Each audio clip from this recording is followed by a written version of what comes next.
사명이란 말의 의미는 사전적으로 맡겨진 임무라 그런 뜻입니다.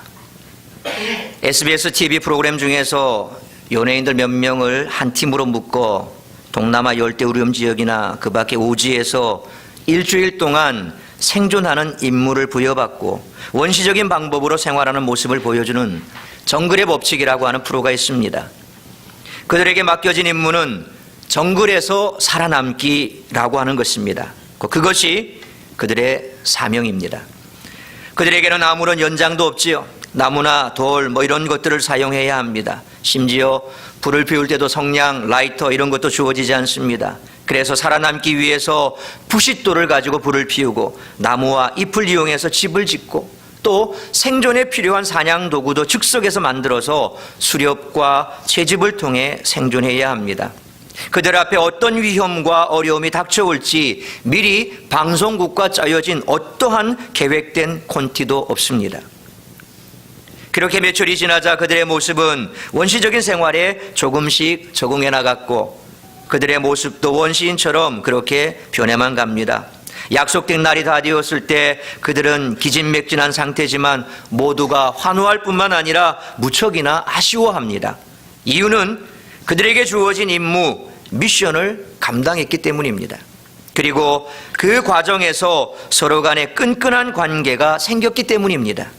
무엇보다 한 번도 경험하지 못한 악조건 속에서 생존해야 하는 그 미션을 성공했기 때문에 생기는 자부심이 더 컸을 것입니다.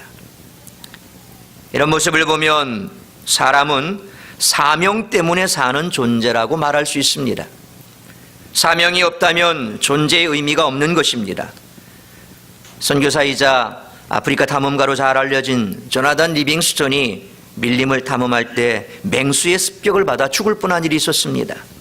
그때 그를 따르던 조수가 선생님 하마터면 죽을 뻔했습니다 라고 말했을 때 리빙스턴이 이렇게 말했습니다. 아니다.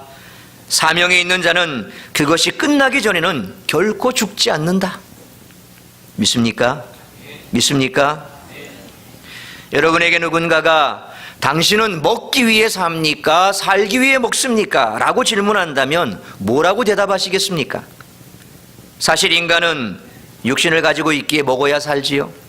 그러나 먹는 것 자체가 인생의 목적이 될 수는 없습니다. 그래서 만약 먹기 위해 산다면 인생은 정말 허무할 수밖에 없을 것입니다. 왜냐하면 세상을 떠날 때 아무것도 남지 않기 때문입니다. 한 줌의 채만 남는데 무슨 의미가 있겠습니까? 우스갯소리로 먹는 게 남는 거다라는 말이 있긴 하지만 인생에서 먹는 것은 생존을 위해 그리고 일시적인 즐거움을 위해 필요할 뿐입니다. 인생에는 분명한 목적이 있습니다. 그리고 그것을 가리켜 사명, 미션이라 그렇게 부릅니다. 그러므로 인생을 크게 두 분류로 나눌 수 있습니다. 먹기 위해 사는 인생과 살기 위해 먹는 인생입니다. 살기 위해 먹는 인생은 곧 사명을 위해 사는 인생입니다. 전자 곧 먹기 위해 사는 인생을 생계형 인생이라고 부른다고 한다면 후자 살기 위해서 먹는 인생을 사명형 인생이라 그렇게 부를 수 있습니다. 그렇다면 여러분은 전자에 속합니까? 후자에 속합니까? 먹기 위해 사는 생계형 인생입니까? 살기 위해 먹는 사명형 인생입니까? 우리 모두는 시시때때로 이 질문을 주님 앞에 서는 그날까지 계속해서 스스로에게 질문해 볼 수 있어야 할 줄로 믿습니다. 그리고 우리는 두말할 필요 없이 사명형 인생이 되어야 합니다. 그런데 안타깝게도 많은 사람들이 생계형 인생을 살아갑니다. 육신을 위해 무엇을 먹을까? 무엇을 마실까? 무엇을 입을까 하며 살아갑니다. 그러니까 100년을 살아도 세상을 떠날 때는 허무한 겁니다. 하나님 앞에서 사명을 위해 살아갈 때 인생이 빛나고 세상을 떠날지라도 허무하지 않고 감사가 넘치게 될 줄 믿습니다. 어느 목사님이 집사님 가정에 신방을 다녀왔습니다. 그 집사님은 대학교 교수이고 아버님은 장로님이시며 많은 재산을 물려받아 경제적으로도 넉넉하게 살고 있는 그런 교수였습니다. 신방 때 말씀을 전하면서 담임 목사님이 이렇게 물었습니다. 집사님은 사명이 뭐라고 생각합니까? 그랬더니 그 교수 집사님께서는 목사님, 저는 사명 같은 건 없습니다. 그렇게 대답하더랍니다. 그 집사님에게 사명이란 그저 목사나 선교사나 이런 사람에게나 있는 거지 자기와 같은 평범한 집사는 사명 같은 것은 없다라고 그렇게 생각을 하고 있었던 것 같습니다. 그렇다면 하나님께서 그분에게 부어주신 엄청난 복들은 무엇일까요? 무슨 의미일까요? 하나님 입장에서 보면 그 자체가 얼마나 안타까운 모습일까요? 그런 생각을 하게 됩니다. 고린도후서 5장 15절에 그가 모든 사람을 대신하여 죽으심은 살아있는 자들로 하여금 다시는 그들 자신을 위하여 살지 않고 오직 그들을 대신하여 죽었다가 다시 살아나신 이를 위하여 살게 하려 함이라 분명히 말씀합니다. 주를 위한 삶을 사는 것, 이것이 우리에게 주시는 사명인 줄 믿으시기를 바랍니다. 집사건 평신도건 목사건 선교사건 예수 그리스도 안에서 새 생명 얻고 주님 안에서 이제 구속함을 받은 자라면 이런 사명을 가지고 살아가는 것이 마땅하다고 성경은 말씀합니다.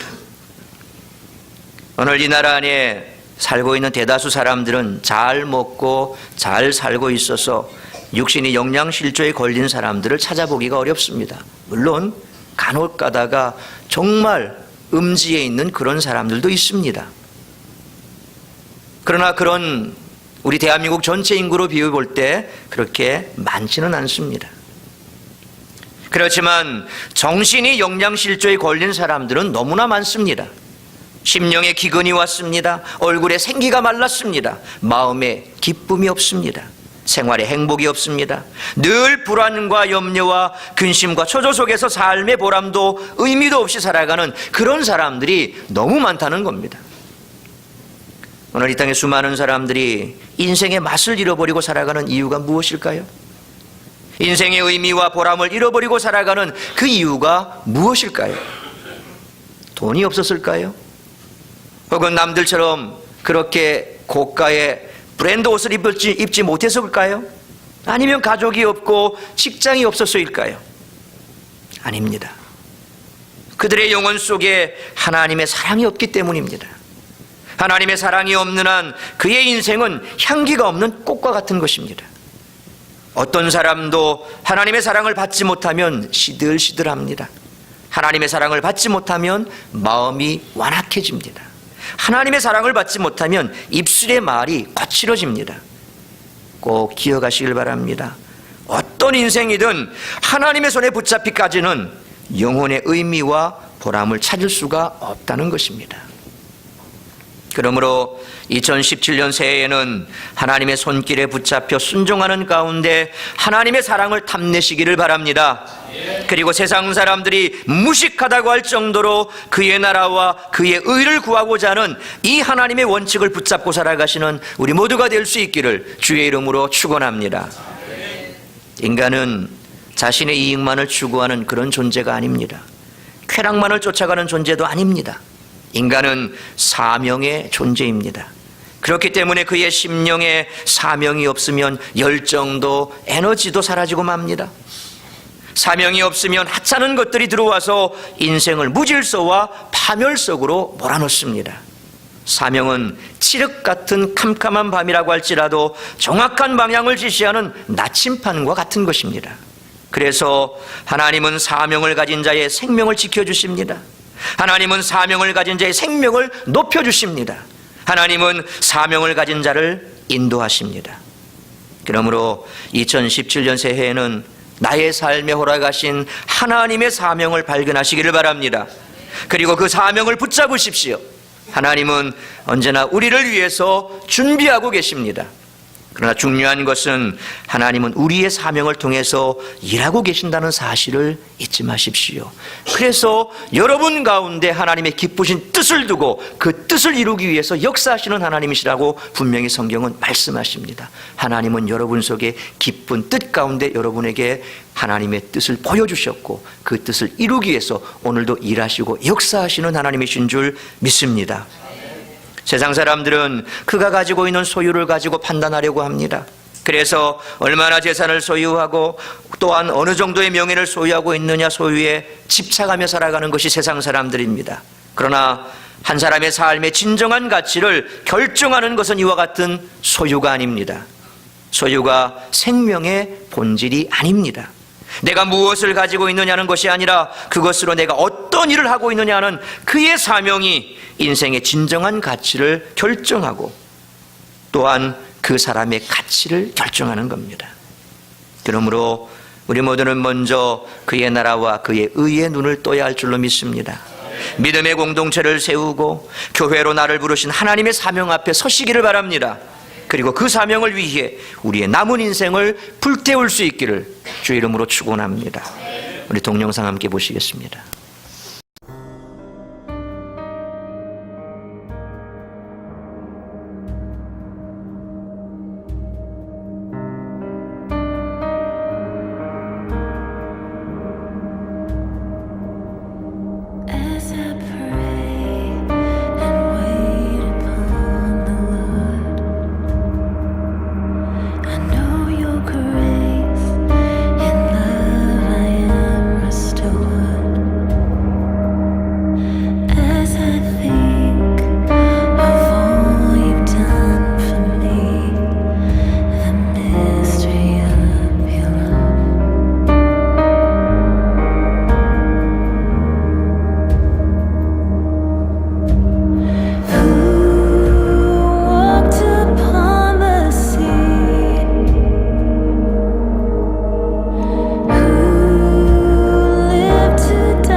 Savior, I come, quiet my soul. Remember,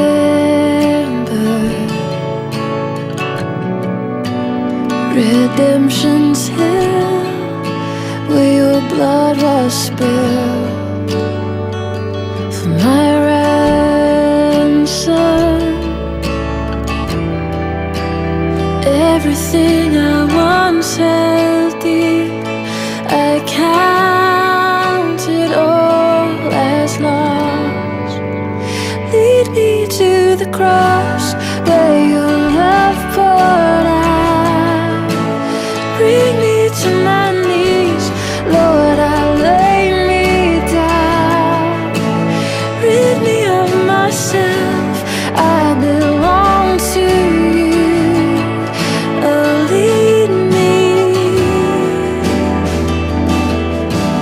Lead me to the cross.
여러분, 우리들에게 있어서 가장 중요한 것이 무엇입니까? 장롱 깊숙이 숨겨둔 결혼 폐물입니까? 소중하게 모아온 그동안 여러분들의 쌓아온 통장입니까? 아닙니다. 믿음 안에서의 사명입니다. 여러분은 훌륭한 그리스도의 제자가 되기를 원하십니까? 그렇다면 하나님과 사람들 앞에서 사명적 존재로 사십시오. 우리는 사명적 존재로 살아야 합니다. 우리는 그렇게 살수록 부름받은 자들입니다. 그렇게 살도록 우리는 부름받았습니다. 그리스도인들에게 사명이 없다면 그에게는 아무런 존재 가치도 발견할 수가 없습니다. 그렇다면 한 가지 질문을 드리지요. 우리들에게 사명이 그토록 중요한 것이라면 지금 내가 사명으로 사는지 아닌지 어떻게 알 수 있을까요? 그가 사명을 가지고 있는지 없는지 어떻게 알 수 있을까요? 눈으로 확인할 수 있을까요? 없습니다. 그렇다면 어떻게 알 수 있을까요? 오늘 성경 본문은 우리가 눈으로는 사명을 확인할 수 없지만 그가 사명연 인생으로 사는지 아닌지는 확실하게 아는 방법이 있다고 말씀합니다. 그것은 바로 그 사람의 사는 모습을 보는 것입니다. 그가 사는 삶의 모습을 통해서 그의 믿음과 사명적 존재로서의 모습을 볼 수 있다는 것입니다. 무슨 말씀인지 이해가 되십니까? 무슨 말씀인지 이해가 안 되십니까? 바람이 붑니다. 바람이 눈에 보입니까? 바람을 보는 사람은 아무도 없습니다. 근데 옛날 사람들은 동네 개들이 바람을 본다고 그렇게 생각했습니다. 왜냐하면 바람만 불면 개들이 발짝발짝 뛰거든요. 그러니까 개들은 바람을 보는가 보다라고 생각을 했다고 합니다. 그러나 그것은 얘기일 뿐 실제로 그런 일은 없습니다. 아무리 개눈이라고 해도 바람이 보일 리가 없지요. 바람은 볼 수 있는 대상이 아닙니다. 그러나 우리가 바람이 있다는 것은 분명히 느끼고 압니다. 사명도 그렇습니다. 사명은 우리의 눈에 보이지 않습니다. 그러므로 내가 사명형 인생으로 사는가 아닌가를 눈으로 알 수는 없습니다. 그러나 성경은 말씀합니다. 우리가 바람은 볼 수 없어도 바람을 아는 것과 마찬가지로 내가 믿음 안에서 사명형 인생으로 사는지 아닌지는 알 수 있는 방법이 있다고 말씀합니다. 다시 말하면 사명형 인생으로 살아가는 사람에게는 그의 삶의 독특한 모습과 특징이 따른다는 겁니다. 그리고 그의 삶의 내용을 통해서 그의 사명을 바라본다는 것입니다. 그렇다면 사명을 따라 사는 사람에게 나타나는 삶의 특징은 무엇일까요? 첫째로 사명을 따라 사는 사람은 위기를 기회로 삼는다는 것입니다. 믿음 안에서 사명을 붙잡고 살면 아무런 위기가 없다, 만사형통할 것이다. 아멘입니까? 잘 생각하셔야 됩니다. 아멘입니까? 이럴 때 아멘하면 안 돼요. 믿음 안에서 사명을 붙잡고 살더라도 성경에는 위기가 있을 수가 있다고 말합니다. 만사형통하지는 않습니다. 성경을 보십시오. 성경에 기록된 수많은 믿음의 조상들도 사명을 따라 살다가 위기를 당했습니다. 쓴 눈물을 마셨습니다. 그러나 그들은 삶의 위기를 기회로 만들 줄 아는 그런 사람들이었습니다. 그들은 위기를 하나님께서 주시는 축복의 기회로 만들었습니다. 이것이 사명을 따라 사는 사람들의 모습입니다. 위기는 언제나 위험과 기회를 동반하고 있습니다. 마치 동전의 양면과도 같습니다. 여러분, 올 한 해를 살아가면서 우리들에게 좋은 일만 있을 것 같다고 생각하십니까? 평탄한 일만 있을 거라고 생각하십니까? 그런 생각은 일찌감치 버리십시오. 우리는 우리의 삶 속에서 날마다 좋은 일만 있지 않습니다. 평탄하고 은혜로운 날들만 우리를 기다리고 있지 않는다는 것입니다. 때로는 삶의 위기도 만나게 될 것입니다.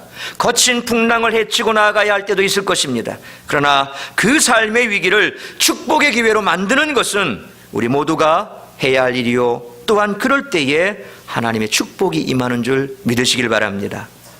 그러기 위해서는 어떠한 상황에서도 사명을 붙잡으십시오. 그리고 사명을 따라 사십시오. 오늘 본문에 보니까 사도 바울이 그렇게 가고 싶어 하던 이제 로마에 도착을 합니다. 당시 로마는 세계 최대의 도시지요. 모든 길이 로마로 통한다라고 말씀하고 있지 않습니까? 수많은 사람들이 모여있는 시장과 거리, 화려한 폼페이 원형 경기장, 그 당시 사람들에게 있어서 로마는 꼭 한번 가보고 싶은 흠모의 도시였습니다. 그러나 로마의 모든 화려함도 사도 바울에게는 그림의 떡이었습니다. 그가 즐기러 로마에 온 것이 아닙니다. 여행하러 온 것이 아닙니다. 더구나 자신이 원해서 온 것도 아닙니다. 그가 로마에 온 것은 로마에 가서 복음을 전해야 한다는 하나님의 명령 때문이었습니다. 그는 그 사명을 감당하기 위해 수많은 죽음의 위기를 넘어가면서 로마에 왔습니다. 여러분, 인생에서 언제 가장 큰 위기가 찾아오는지 아십니까? 존재적 사명이 사라질 때입니다. 사람은 아무리 어려워도 자신이 붙잡아야 할 사명이 있으면 괜찮습니다. 내가 감당해야 할 사명이 있다면 오늘의 고통은 얼마든지 견딜 수 있습니다. 우리의 부모님들을 한번 생각해 보십시다. 보릿고개를 넘어오셨습니다. 멀리는 일제강점기, 가깝게는 6.25, 그리고 더 가깝게는 월남전. 우리의 부모님 세대는 그런 고통 속에서 세월을 사셨습니다. 그런데 그분들이 살 수 있었던 게 뭡니까? 내 피부치 자식들. 그 자식들을 내가 내 손으로 거두고 키워야 되고 그들을 교육시켜야 되고 사회의 한 사람으로 만들어내고자 하는 그 사명 하나로 우리의 부모님들은 살으셨습니다. 그래서 그 자식을 위해서 자신의 모든 것을 희생할 수가 있었습니다. 사도 바울도 이 사명 하나를 붙잡고 살아왔습니다. 동족의 위협과 산의 위험, 수많은 고통을 당하면서도 그는 한 가지 사명을 가슴에 품고 살아왔습니다. 그는 언젠가 로마에 가서 복음을 전할 수 있을 것이라고 하는 그 사명 하나로 지금까지 버텨왔습니다. 그리고 드디어 그는 로마에 왔습니다. 그러나 그는 자유의 몸이 아니라 죄수의 몸입니다. 뿐만 아니라 언제 죽어야 할지 모르는 시한부 인생이었습니다. 이쯤 되면 실망할 만하지 않겠습니까? 이쯤 되면 포기할 만하지 않겠습니까? 이쯤 되면 하나님을 향해 원망의 말이라도 할 법하지 않겠습니까? 모든 것을 포기해버리고 싶지 않겠습니까? 그런데 오늘 본문 속에 나타난 사도 바울의 삶은 오늘 우리에게 도전이 되고 있습니다. 솔직히 저 같으면 벌써 하나님께 원망도 하고 투정도 부렸을 것입니다. 그러나 오늘 본문 어디에도 사도 바울이 하나님을 향해 원망했다는 말이나 실망했다라고 하는 흔적을 찾아볼 수가 없습니다. 그의 처지를 놓고 실망하는 것이 아니라 그는 이전과 똑같이 이랬습니다. 아니, 오히려 이 위기의 순간을 기회로 삼았습니다. 그는 하나님께서 이곳에서도 무엇인가 이루시기를 원하신다는 사실을 믿었습니다. 사명을 붙잡고 살아가는 사람에게는 모든 환경이 기회가 될 줄로 믿으시기를 바랍니다. 내 질병, 경제적인 위기, 내 사업의 흔들림, 형제가 준 내 마음의 상처와 이 모든 마음의 갈등조차도 믿음 안에서 사명을 붙잡고 살아가는 자에게는 그것이 기회가 될 수 있음은 성경은 우리에게 분명히 말씀합니다. 요셉을 보십시오. 그는 형제들에 의해서 팔려갔습니다. 얼마나 좌절했겠습니까? 그는 9명의 친형들 중에서 단 1명의 반대도 없이 애굽의 종으로 팔려갔습니다. 우리 같으면 낙담했어도 수백 번, 수천 번 낙담했을 겁니다. 아마도 이를 갈았을 겁니다. 그러나 요셉은 그렇게 하지 않았습니다. 그곳에서 위기를 기회로 삼아 보디발 장군의 집에 가정총무가 됐습니다. 이제는 고생 끝에 뭔가 이루어지나 보다 하는 순간 그는 보디발의 아내로부터 모함을 받아 그만 지하 감옥에 들어갔습니다. 우리 같으면 어떻게 했겠습니까? 감옥에서 얼마나 좌절했겠습니까? 그러나 감옥에서 요셉은 허송세월하지 않았습니다. 그곳에서 기회를 다시 재창출했습니다. 전보다 더 신실하게 살았습니다. 그 결과 그는 애굽의 총리가 됐습니다. 만약에 요셉이 감옥 생활을 하지 않았다면, 감옥에서 애굽의 왕궁에 있는 대신들을 다루는 총무 역할을 해보지 않았다면 그가 애굽 총리가 되었다고 해도 그 임무를 훌륭하게 수행할 수 없었을 것입니다. 그렇습니다. 하나님께는 실패가 없는 줄 믿으시길 바랍니다. 하나님께는 우연이 없는 줄 믿으시길 바랍니다. 그래서 그는 인생의 위기가 올 때마다 그곳에서 허송세월하며 불평하고 좌절하고 원망하며 자기 인생을 소비한 것이 아니라 오히려 그 위기를 기회로 삼았습니다. 그것이 사명을 붙잡고 살아가는 사람의 모습입니다. 바울이 그랬습니다. 마음대로 거리로 다닐 수 없었고 회당에 가서 전도할 수도 없었지만 그런 암울한 상황에서도 한 가지 반짝이는 아이디어를 냈습니다. 바울이 갇힌 감옥은 상당히 특이했습니다. 그는 자기 사비로 전세를 내어 밖에서 나가서 살 수 있는 특권이 있었습니다. 어떻게 이런 일이 가능했는지 학자들의 연구에 의하면 지극히 당연한 결과였다라고 말합니다. 성경을 보면 배가 로마로 항해하는 도중에 거대한 풍랑을 만나 파손했을 때 백부장과 로마 군인들이 사도 바울을 얼마나 존경했습니까? 한 사람도 여기에서 나고자가 없을 것이라고 분명히 그는 선포하고 모두가 다 멜리데 섬으로 다 들어왔습니다. 살았습니다. 한 사람도 죽지 않고 다 살았습니다. 저분이 아니었으면 우리가 다 죽었을 것이다. 아마 그들은 그렇게 생각했을 겁니다. 그러니까 이들 로마의 총애부대 백부장이 로마 정부에 얼마나 많은 탄원을 넣겠습니까? 지하 감옥에 두면 안 됩니다. 우리 생명의 은인이요, 우리 로마군을 지켜줬던 사람입니다. 적어도 우리가 할 수 있는 것은 해야 됩니다. 사도 바울이 특별 대우를 받게 하기 위해서 얼마나 노력했겠습니까? 더군다나 바울은 또한 로마 시민권자였지 않습니까? 그러니까 바울에게 특별 대우하는 것이 마땅했습니다. 자, 그런데 특별 대우라는 것이 감옥에 갇혀 있는데 자기 돈으로 15평 정도, 요즘 말로 하면 그렇습니다. 15평 정도 아파트를 딱 사놓고 거기에서 지내는 것이 특별 대우입니다. 그 아파트 바깥을 나갈 수는 없습니다. 그냥 요즘 말로 하면 가택연금, 그렇죠. 딱 집 안에만 있어야 됩니다. 그렇지만 자기가 원하는 사람들은 누구든지 만날 수 있도록 해준 것입니다. 하나님께서 사도 바울에게 이렇게 길을 열어주셨습니다. 그래서 그는 위기를 기회로 삼았습니다. 그래서 17절 말씀해 보니까 그는 그곳에 사는 유대인 지도자들을 초청해 놓고 자기 집에서 복음을 전파했다고 증거하고 있습니다. 그러므로 오늘 이 시간 우리 모두는 사명에 따라 사는지 그렇지 않은지를 스스로 진단해 보아야 할 것입니다.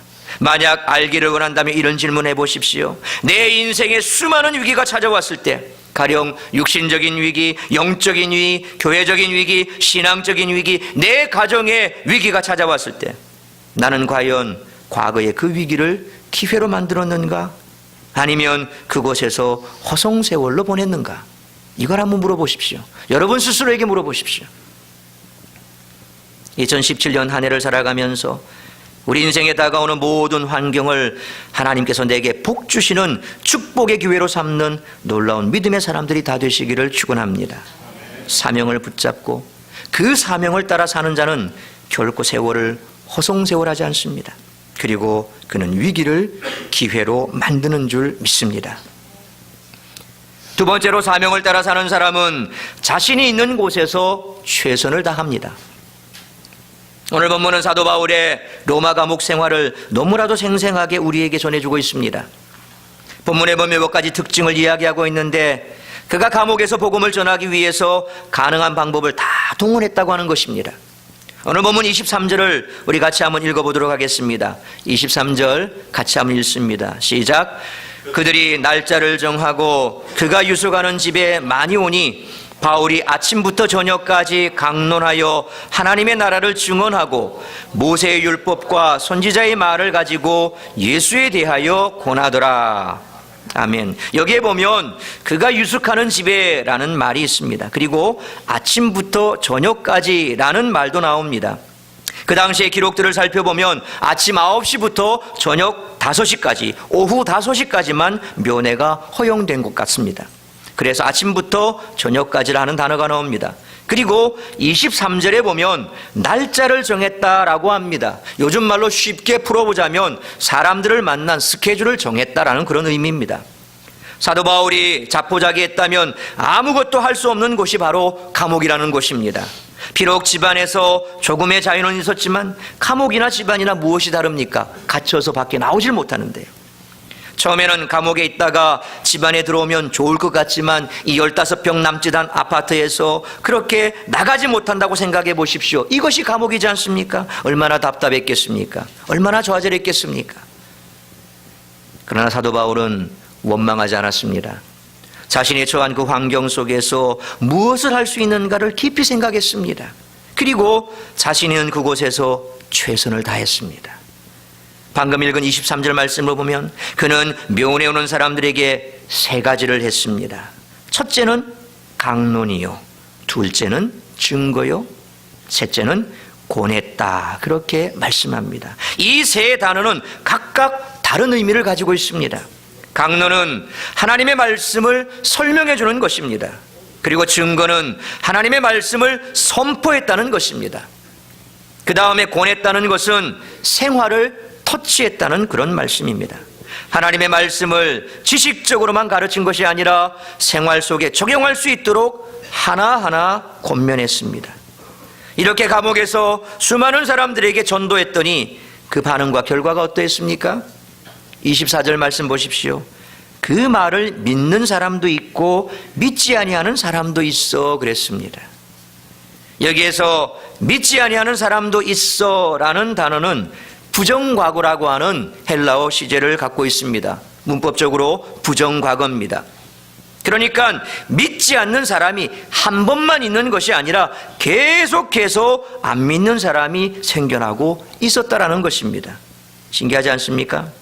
사도 바울이 안 믿겠다는 사람을 찾아가서 전도한 것도 아닙니다. 설교를 들으려고 스스로 찾아와서 사도 바울의 설교를 듣고 또한 계속해서 안 믿은 겁니다. 좀 기가 막히죠. 자기가 자원해서 와서 말 듣고는 믿지도 않고 또 오고 믿지도 않고 또 오고 참 기가 막힐 노릇입니다.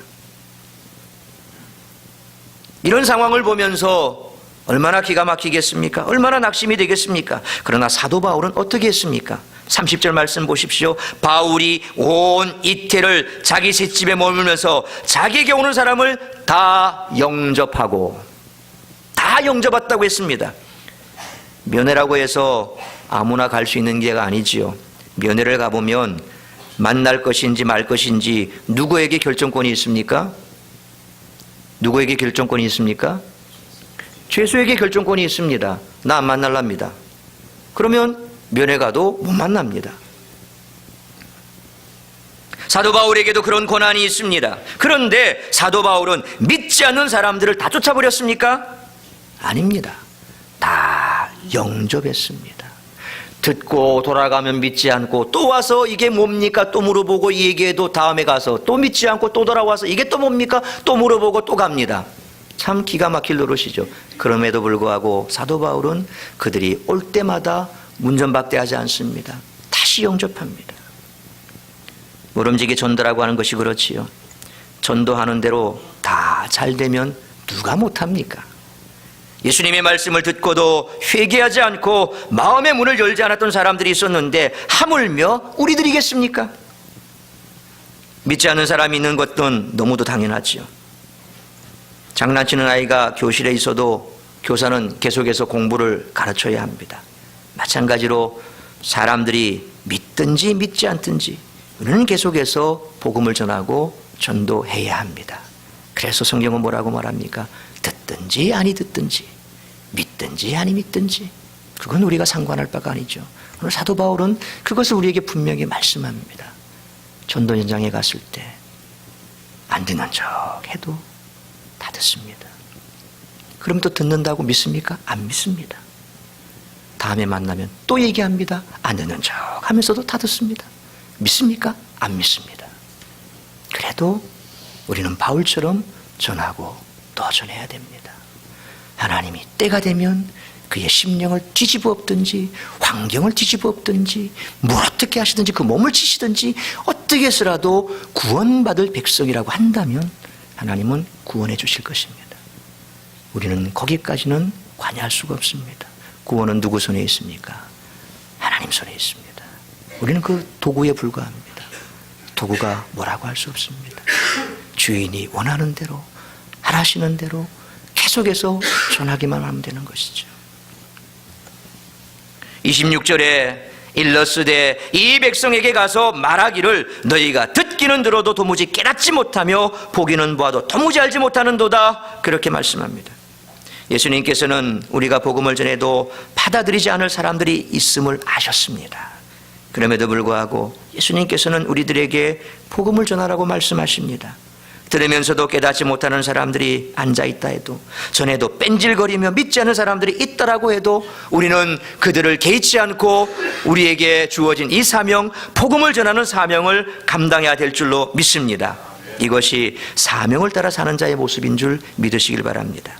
세 번째로, 사명을 따라 사는 사람은 그 상황이 어떠하든지 담대하게 거침이 없어야 한다는 것입니다. 31절 말씀 우리 같이 한번 읽겠습니다. 31절 같이 읽습니다. 시작. 하나님의 나라를 전파하며 주 예수 그리스도에 관한 모든 것을 담대하게 거침없이 가르치더라. 아멘. 여기서 가장 중요한 단어는 담대하게 거침없이라는 말씀입니다. 그러니까 자기에게 오는 사람을 다 영접하고 하나님의 나라를 담대하게 거침없이 가르치더라 하는 그런 말씀입니다. 사명을 따라 사는 사람에게는 이 담대함과 거침없는 용기가 중요합니다. 그가 감옥에 있다고 해서 비굴해지지 않았습니다. 하나님께서 자식을 감옥에 넣고 이렇게 2년 동안이나 속힌다고 하는 불만을 가지지도 않았습니다. 원망하지도 않았습니다. 오로지 주어진 현실 안에서 하나님의 나라를 담대하게 거침없이 전했습니다. 그는 지금 얼마간의 자유가 주어졌다고 하지만 사실 위험한 상황입니다. 그러나 그는 이미 목숨을 하나님께 다 바치고 전도하는 사람입니다. 어쩌면 그는 로마로 오는 과정에서 풍랑 속에서 이미 그의 생명은 죽었는지도 모릅니다. 그 어려운 고난을 다 겪었기에 이전에도 복음적인 담력이 있었지만 오늘은 그 담력이 보다 더 실제적인 것이었습니다. 누가 다시 체포할까봐 두려워할 것도 없습니다. 매를 맞을까봐 걱정할 것도 없습니다. 혹시라도 죽임을 당할까봐 두려워할 것도 없습니다. 이미 그는 죽었던 목숨입니다. 그야말로 바울은 순수하게 담대함으로 거침없이 복음을 전했습니다. 그런 로마에서 이런 사람 저런 사람, 특별히 치위대 사람들을 만나면서 복음이 조용히 겨자씨처럼 누룩처럼 로마 세계를 향하여 퍼져가는 것을 보면서 감사했을 겁니다. 바울을 지키던 로마 병사들, 눈 뜨고 눈 감을 때까지, 감옥문이 닫힐 때까지 교대로 계속해서 바울 옆에 있는 사람이 누굽니까? 로마 병사 아닙니까? 바울이 그 기회를 가만 냅뒀겠습니까? 찾는 사람이 없으면 가서 말을 붙였겠지요. 인격의 바울인데 한두 번은 무시해도 그래도 로마 시민권을 가지고 있는 바울인데, 엘리트인데 말 시켜보면 알지 않습니까? 우리가 말을 시켜봤을 때 참 호감 가는 사람이 있습니다. 처음 보는 사람이라도 몇 마디 해보면 마음이 열려지고, 그리고 계속 자기와 생각이 좀 다르다 할지라도 수긍도 할 수 있고 받아들일 수 있고, 그런 인격의 사람을 만나면 참 기분이 좋습니다. 사도 바울이 그런 사람 아닙니까? 그러니 로마 병사가 돌아가면서 그 자리에 계속 서 있으면 돌아오는 사람마다 계속 옆구리 찌릅니다. 예수 믿으라고 옆구리 찌릅니다. 계속 복음을 전합니다. 결국 어떻게 됐습니까? 로마 시위대 안에 예수 믿는 사람들이 한둘씩 생기기 시작합니다. 그들이 어떻게 쓰든 간에 바울에게 보여주기 위해서 어떻게 조를 짜지 않겠습니까? 이렇게 저렇게 해서 순번을 바꿔서라도 야, 너 한번 가봐, 너 한번 가봐. 결국 로마 친위대 안에 복음이 들어가고, 그리고 로마 심장부에 복음이 들어가고, 사도 바울은 2년을 거기에 머물면서 그렇게 한 사람 두 사람 변해가는 모습을 봐왔을 겁니다. 지금 우리 교회 청년들이 참 많습니다. 올 한 해 정말 이 청년들이 얼마나 기대가 되는 줄 모릅니다. 뿐만 아니라 앞으로도 얼마나 기대가 되는 줄 모릅니다. 비록 지금은 피곤해서 머리를 숙이고 있지만 감사할 일입니다. 저 청년들이 정말 처음 왔을 때는 교회 봉사하고 아무것도 없지요. 그냥 교회 왔다가 대표님 눈치 보고 왔다가, 겨울에는 추우니까 안에 들어와서 온풍기 안에 있다가, 여름에는 더우니까 에어컨 앞에 있다가, 뭐 우리 교회 같은 경우 사람이 많으면 에어컨 틀어도 소용없습니다. 계속 부채질을 해야 되는 그런 상황이니까 뭐 또 그거는 좀 아닌 것 같습니다만, 어쨌건 간에 그렇게 한 번, 두 번, 한 주, 두 주, 한 달, 두 달, 1년, 2년 눈빛이 변합니다.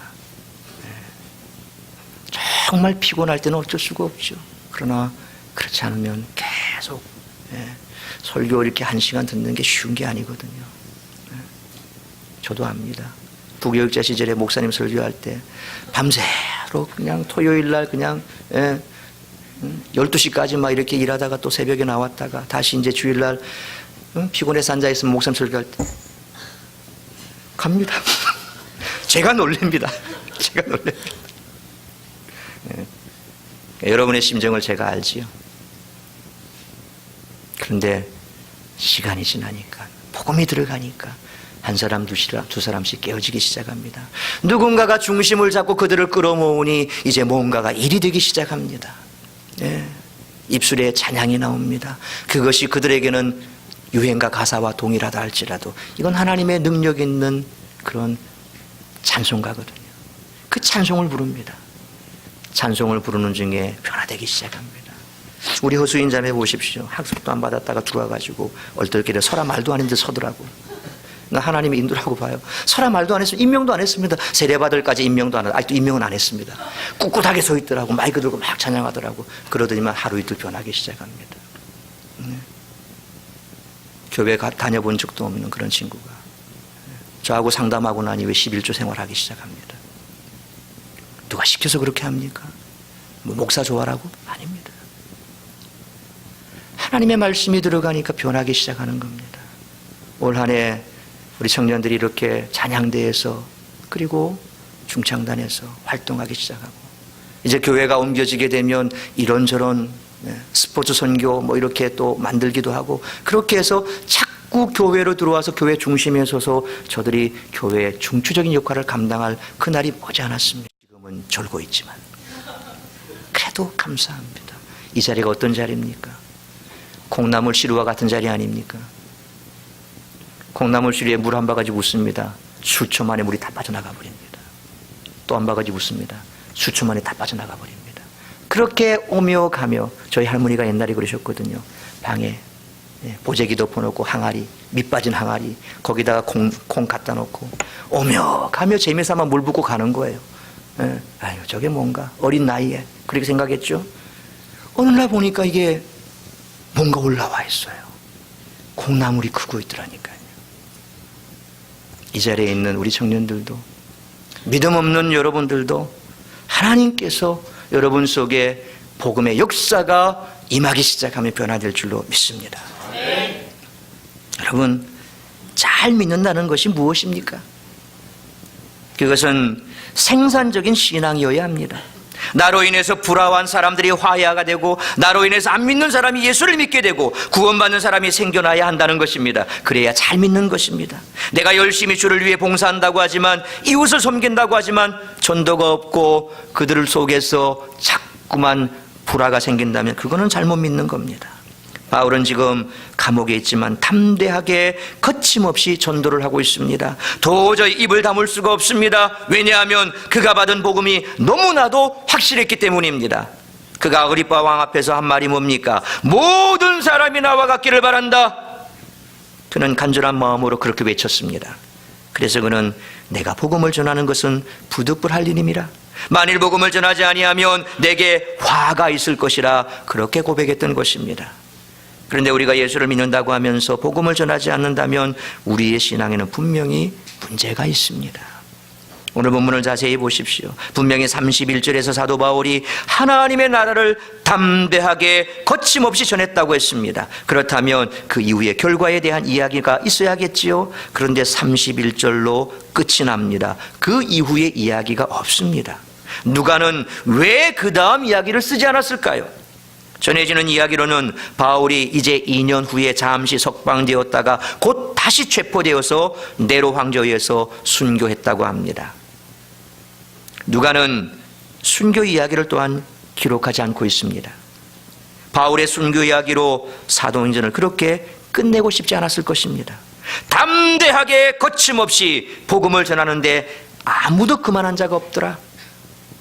아마도 이렇게 사도행전을 마치고 싶었던 것일 겁니다. 하나님의 말씀의 역사는 계속해서 이루어지고 사도 바울은 담대하게 거침없이 복음을 전하고 이렇게 사도행전을 마치고 싶었던 것 같습니다. 이것이 영원한 복음이요 우리가 붙잡아야 할 사명입니다. 우리는 주님 앞에서는 그날까지 끝이 아닙니다. 우리의 삶이 여기에서 마감되는 것이 아닙니다. 오늘이 안 되면 내일, 내일이 안 되면 1년 뒤에 하나님은 끊임없이 여러분을 향해서 이 간절한 소망을 이루기 위해서 참고 인내하고 기다려 주십니다. 그것이 올해가 될지 내년에 될지 하나님 손에 사로잡혀서 하나님의 일을 하는 그 순간까지 끝까지 하나님은 여러분들을 지켜볼 것이요 또한 여러분을 붙들어 줄 것이요 여러분과 함께 하실 것입니다. 사랑하는 성도 여러분, 사도 바울은 여러 교회 성도들에게 편지하기를 자신은 눈에 보이는 대로 살지 않고 오직 위에서 부르신 그 사명을 따라 살았다고 했습니다. 우리도 사도 바울을 따라 그렇게 살았으면 참 좋겠습니다. 그러므로 시간마다 때마다 어디 있든지 누구를 만나든지 하나님의 나라를 담대하게 거침없이 전파하시길 바랍니다. 그것이 하나님의 나라와 의를 구하는 자의 삶의 모습입니다. 그것이 사명형 인생으로 살아가는 모습입니다. 먹고 사는 것에만 급급해하는 생계형 인생에서 벗어나 사명형 인생으로 살아갈 때 하나님은 우리의 신실한 후원자가 되실 줄로 믿습니다. 사명을 따라 하나님이 기뻐하시는 후회 없는 인생을 살아가는 우리 모두가 될 수 있기를 주의 이름으로 축원합니다. 기도하겠습니다.